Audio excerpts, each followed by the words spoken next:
What's up, guys? All right, so today I'm going to talk about, what I've been doing for prep so far. It'll be 8 weeks out starting tomorrow. So I've been dieting since 12 weeks out, so 4 weeks into everything. Now, as most of you know, I'm doing the classic division this year. Kind of stepping away from bodybuilding after, doing that. It was my passion for the last 20 years. But, getting older, hitting 40 this year, I just didn't really want to push the envelope anymore, as far as body weight. I need to think longevity, long-term health. And last year, I pushed the envelope as far as weight, got to 230. Didn't really feel that great. I had that mitral valve issue and, had to pull out of prep last year for the first time ever. So all things considered, this new division is perfect for me. So this past off season, I kept everything, relatively lower caloric intake, relatively speaking, what I typically would do, and set my diet up to where I was in a small relative deficit, maybe, a couple hundred calories, give or take. And I was having a full free day, cheat day, spike day, whatever you want to call it. Every weekend, and then during the middle of the week, I do either a refeed day, high carbs, 300-400 grams, or I would do one free meal that day. So I kept my body weight roughly around 206 most of the year. So when I started prep, because the new division has a height and a weight requirement, for my height, 5'9", 192 is the limit for my weight. I haven't been 192 pounds in probably, 4 or 5 years. So that's another challenge, is to, get my body down to that weight, which I'll be able to do, but I knew I'd have to push things a lot more than I have in the past. So I'm going to go over my diet, a little bit of what I do in the morning, as far as it's basically my structure, my schedule, everything I do typically every single day.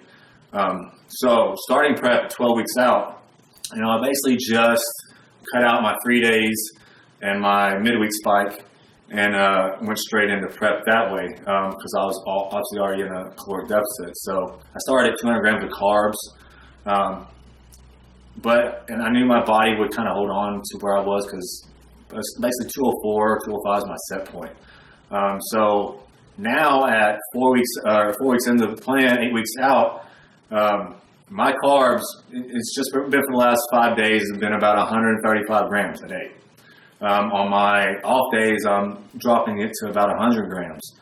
And I feel fine. It doesn't bother me to eat that amount of food. I could care less.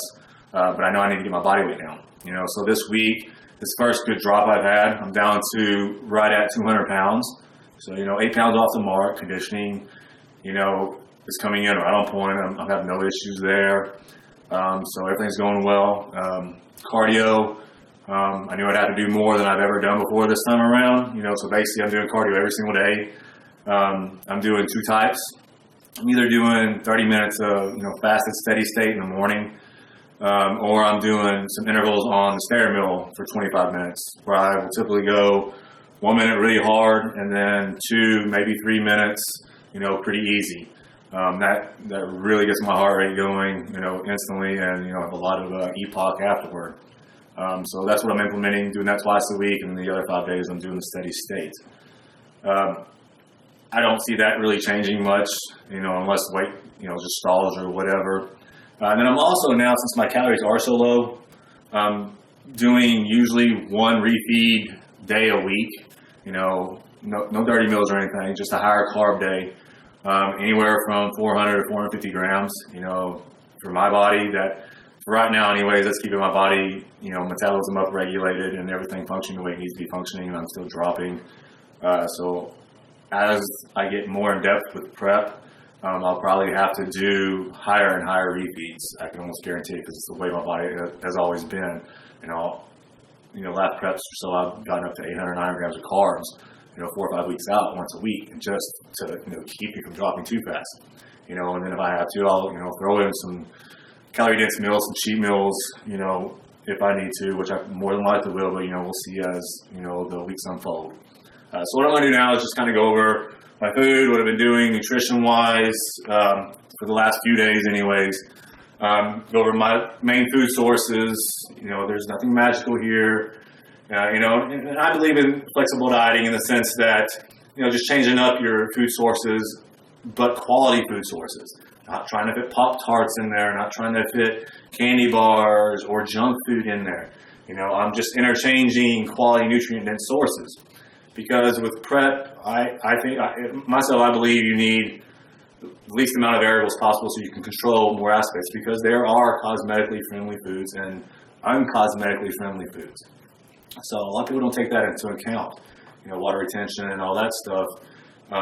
Just by changing the food sources, it'll change the look of your physique. So what I typically have in the morning, after I get up and do my fasted cardio, my first meal of the day is no carbs. So I'll do usually roughly 460 grams of egg whites. Then I'll do one whole egg on top of that, or coconut oil. I'll kind of interchange the fat source. Then, a serving of green beans or asparagus. For me, I do that after my fasted state. I want to keep insulin levels as low as possible. Take advantage. I know it's a very small percentage just to continue the fat burning process. And the lower your insulin levels are, the better you're going to be at burning fat, obviously. Meal 2 is typically, and I have my food sources to show you. So first meal, egg whites. I'll use liquid egg whites. Carton of these, roughly 50 grams of protein. And I'm either, also from my fat source, I'm doing whole eggs, cage-free, organic, or I'm using coconut oil, which I don't cook in it because obviously you'll lose some fat in that. So I will typically just cook my eggs and then put it on top of my eggs for a topping because I love the taste of it. And then my go-to green veggie most of the time is grilled asparagus from Trader Joe's. Pop it in the microwave for a minute and a half, and it's good to go. Tastes great. I'm not a big veggie person by any stretch of the means, so this is my go-to source. Meal 2 is typically ground turkey, 99% lean. I'll use this, honestly, as my main protein source as far as meats go. So I'll typically do around 6 ounces of cooked with this. I'll do 30 grams of carbs from jasmine rice. I like this. It's very convenient. Pop it in the microwave 3 minutes, ready to go. And then if I feel like it, I'll throw green veggies in there. I personally don't and have never counted green vegetables as part of my caloric intake. I don't see the point of it unless you're trying to eat, a bag of these at a time. I see no point in counting it, but that's just me. My next meal is typically, I'll make a pancake, so to speak. So I'll go with another carton of egg whites. And then I will either mix, I'll crumble up some shredded wheat into a bowl, pour the egg whites in there, some cinnamon, cook this pancake, or I will use quinoa flakes. I love both these sources. I'll just interchange it. It's whatever I'm feeling like that day, or if we're out of something. And I always use a ton of cinnamon on my pancakes, on my potatoes, whatever it may be. Then the next meal, I'll go back to the turkey, and then I will typically do sweet potatoes. If I'm not feeling it, then I will do sprouted grain bread. A lot of people do the Ezekiel. I actually found this a few weeks ago. It's Rudy's. I like the texture better. It's not as dry as Ezekiel bread. You can actually eat it without toasting it. It's got a little bit less calories too. There's about 11, 12 grams of carbs per slice. So I can get more of it if I need it. Then that's typically my pre-workout meal. For pre-workout, I also do, if I'm, need a little boost for the day, I'll use MyoLab's PB7. I like this because I just feel it's really quality ingredients, and I just feel it instantly. Within 10 minutes of taking it, I can feel everything kicking in, beta-alanine and whatnot. So I just think it's a really quality source, and I don't use it all the time because I'm not big on just relying on stimulants all the time. I want to get by with the least amount as possible. So I'll either do this or a cup of coffee. And then also after that, my post-workout meal, whole food. I mean, at this point, I honestly don't do protein shakes. I'm solid food all day long. So I'll come back and have another ground turkey meal, 6 ounces again. Jasmine rice most of the time. Sometimes I'll do cream of rice. And then my last meal of the night, and obviously I'm eating a lot of eggs, I go back to my egg whites again. So I'll do another carton of these. And then for that fat source, I'll either do whole egg or, where's that? Whole egg guacamole, which is avocado basically. That's all it is. I think these are extremely convenient. A lot better than actually buying an avocado in my opinion, because obviously with avocados, as soon as you cut into them, they ruin really quick. I mean, you can't keep them for more than a day without them basically going bad. So with these, they come in these tiny little miniature cups, and basically that's one of these is basically almost a serving for me. So it's nice and convenient, and I don't feel like anything goes to waste. Now, as far as condiments, seasoning and all that stuff, when I make my pancakes, obviously, everybody always knows I use Walden Farms pancake syrup. Now with this stuff, I think it's fine to use during prep. I have had clients who use this stuff literally on every single meal and tons of it. And as with anything, there's definitely too much of a good thing, because it was causing digestive issues, water retention, all kinds of ill effects.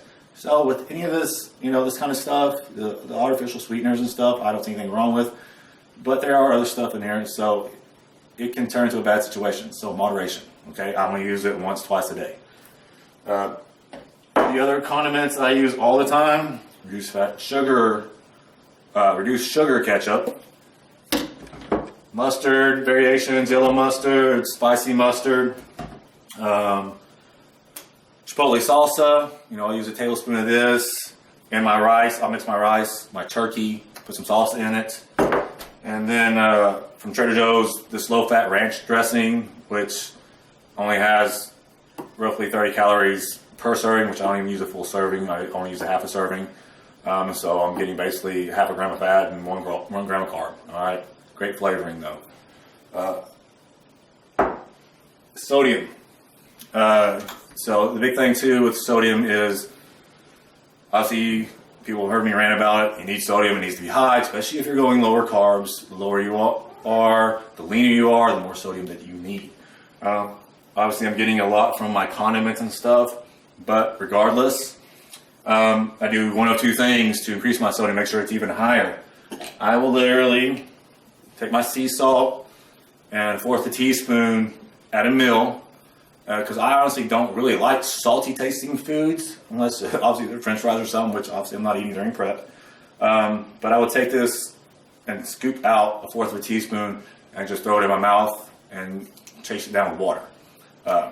So I'm getting roughly about 600 milligrams of sodium every single meal, on top of my condiments and all the regular stuff that I use. If I don't do that, I will throw in 2 to 3 pickles at a meal. Roughly, 1 pickle, you're going to get about almost 300 milligrams of sodium, give or take. So I'll eat, a couple of those, which is going to give me about 600 milligrams. The leaner I get, I actually eat a couple more. These are also great to, snack on 1, maybe 2 between meals. Don't go crazy with them. You're basically getting no calories with these. I mean, it's almost calorie-free food. So it's great for your sodium intake and to snack on stuff in between meals. So that pretty much covers all of my food that I'm having. And like I said, people hear me talk about flexible dieting and this, but during prep, keep it simple. Change up your condiments, your spices, whatnot. But stick with some of the basic stuff. I mean, it's there for a reason. It's been around for decades for a reason. People have gotten results for a reason. Keep it simple, keep your variables small. So kind of what I'm going to do now is just kind of go over my ritual in the morning, my schedule. I get up at the same time pretty much every single day. I've got my cardio to do, whatnot. So as soon as I get up in the morning, first thing I do is well, I should actually say this. If I'm doing cardio in the morning, the first thing I do is put on Vasoburn by, Matt Porter created. Love this stuff. Great for your stubborn areas. Abdominals, low back, love handles, your hamstrings, glutes. And it brings the heat, so to speak. I'm literally on fire when I'm doing my cardio or even weight training. And obviously, a big thing with stubborn fat is the decreased blood flow to the area. So obviously, it helps with that. For females, we typically recommend Beauty Bum by Beauty Fit to really help with those areas. So I get up and put that on because you need to put it on about an hour or so before activity. That way it's properly absorbed. And I come in the kitchen, my trusty water bottle, 32 ounces. It'll be warm more because I'll put it in here overnight and let it sit out. And typically I don't have them with me, but I'll put lemon juice in it. So I will literally cut a lemon, freshly squeeze some lemon juice in it, and drink 32 ounces of water as soon as I get up. Urinating all night, you get dehydrated. Obviously, first thing, it's important to put the electrolytes back in you.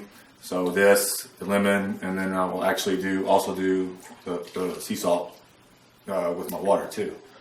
So I get up and do that. Then I'll take, right now, and I just started this, once I get into prep, is Yohimbine HCl. Make sure if you use this stuff, it's the HCl version. Everybody tolerates this stuff differently. So my recommendation, if you're going to use it, is to start with a small dose and then every 3 days or so increment it by 2.5 milligrams roughly until you kind of start feeling those side effects, which is going to be, anxiety or maybe some heart palpitations or something like that, and then back it off a little bit from that dose. Me, fine with this. I'm taking 15 milligrams every time I get up in the morning. So I'll take this. And then over to my trusted Keurig and my coffee. I will do a cup of coffee, typically dark roast. So once I do that, then I take that in here to my office, kind of let everything get into my system. So I'll get my coffee, come in here, sit down at the chair, start going to work. I'll answer, however many emails I can because I'll typically wait about 45 minutes, 30 minutes after I've taken my UNB, drank my coffee, before I go do cardio. So I'll get in here, answer some emails, do some work, whatever it may be, before I actually do cardio. So as soon as I get done with that, 45 minutes later, I go in here to our trusted closet / cardio room theater. My wife had this done. Awesome. I have all my fitness clothes, shoes, whatnot. Treadmill right now, actually probably, and it folds up, so we're not using it. We get it out of the way. But I may look into eventually getting one. They have stair mills for the home that aren't as tall, can actually fit in here. So maybe we'll look into getting one of those as well, just for options. I have our TV over here on the wall. That way I'm not bored to death while I'm doing my cardio. Keeps me a little bit entertained. On my Beats headphones. Get in here. I'll have my phone with me, do social media stuff while I'm walking at a 10% incline at about 3 miles an hour right now, 30 minutes. Get done with this, and then after this, the day starts. I go start having meal one, which we talked about. Typically, my day consists of morning cardio. I eat 2 to 3 meals. Then I'll go train, come back, post-workout meal, answer more emails, do some work, and then that's it for the night. So that's pretty much it right now. 8 weeks out. First show is the Grand Prix in Northern Kentucky that they're bringing back. Me and my wife both is doing it. It should be fun with the new classic division. I'm looking forward to it. The asymmetrical posing, taking it back in the day with Frank Zane, Lee Labrada, all those guys that I loved when I was growing up and looked up to, their physiques and how they posed. So to be able to kind of bring that to the stage is going to be fun to me, and it brings something new after doing this for 20 years. And kind of probably this year I'm throwing pretty much everything on the table. We plan on doing national shows this year. I'll say specifically that after this first show and kind of go from there. But we'll jump into as many as we can depending on how the body does. And I'm getting older, so I kind of need to listen to it a little bit more. So we'll look to do these videos, every few weeks, kind of keeping you up to date, what's going on. I'll shoot some more training videos. And give a shout out to Eugene over in Australia, who've been working with and helping with my programming, and throwing some new stuff at me, that I haven't done in a long time. And it's been fun, which is always good with training. And it helps me to focus more on my clients, which is always, important because they come first. And then, I'm doing my own prep this time around. And, going into the national shows, I may bring somebody else in just because of all the clients that I have competing in these shows, in the same show that I'm doing. And I know I will slack on what I should be doing for myself and, do what I need to do for my clients, which it should be that way. So I'll have a, second eye on me to keep me in line and just basically tell me what to do so I don't screw myself up. And I think that's important. There's nothing wrong with a coach having a coach, so basically we don't have to think as much, especially in that state. All right, guys, so I'll get back to you in a few weeks. Hope you enjoyed the video. If you have any questions, shoot me an email, message on Facebook, whatever. All right, talk to you soon.